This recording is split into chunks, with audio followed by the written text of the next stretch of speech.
My last name is Lee. Bruce Lee.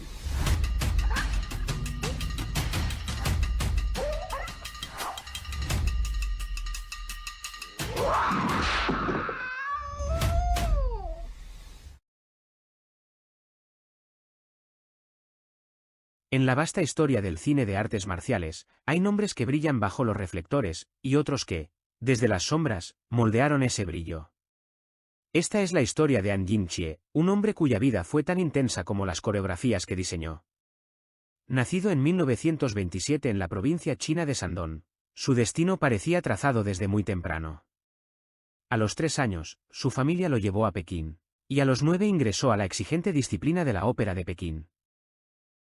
Durante casi una década, su cuerpo y su mente fueron moldeados por una formación rigurosa, acrobacia, combate escénico, expresión corporal. Allí, entre bambalinas y escenarios tradicionales, se gestaba un futuro maestro de la acción. En 1946, con apenas 19 años, dio su primer paso en el cine. No como estrella, sino como especialista, un hombre detrás del impacto, del salto imposible, del golpe preciso. Su trabajo en películas como Four Nians marcó el inicio de una carrera que crecería sin pausa. Sin embargo, su camino no fue lineal. Alternó el cine con espectáculos de artes marciales y circo en ciudades como Hong Kong y Singapur, perfeccionando un estilo que combinaba técnica, espectáculo y autenticidad. De regreso en Hong Kong, se integró al influyente estudio Shaw Brothers Studio, donde comenzó como doble de riesgo y luego evolucionó a coreógrafo de combate. Su talento no pasó desapercibido. Pronto se ganó una reputación sólida dentro de la industria, lo que le permitió colaborar con destacados directores y expandir su carrera hacia Taiwán en la década de 1960. Allí participó en producciones clave del género wuxia, como Dragon Gate in 1967, consolidando su presencia en el cine asiático. Pero sería su regreso a Hong Kong, a comienzos de los años 70, lo que marcaría el punto más alto de su trayectoria. Firmó con la emergente productora Golden Harvest, un estudio que cambiaría para siempre el cine de acción. Fue en ese contexto donde An Jin-chie se convirtió en un rostro inolvidable, aunque no precisamente como héroe.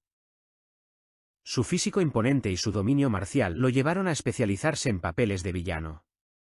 Su interpretación más icónica fue en The Big Boss, 1971, donde enfrentó nada menos que a Bruce Lee. En pantalla, An era la amenaza, detrás de ella. Era uno de los arquitectos del estilo de combate que redefiniría el género.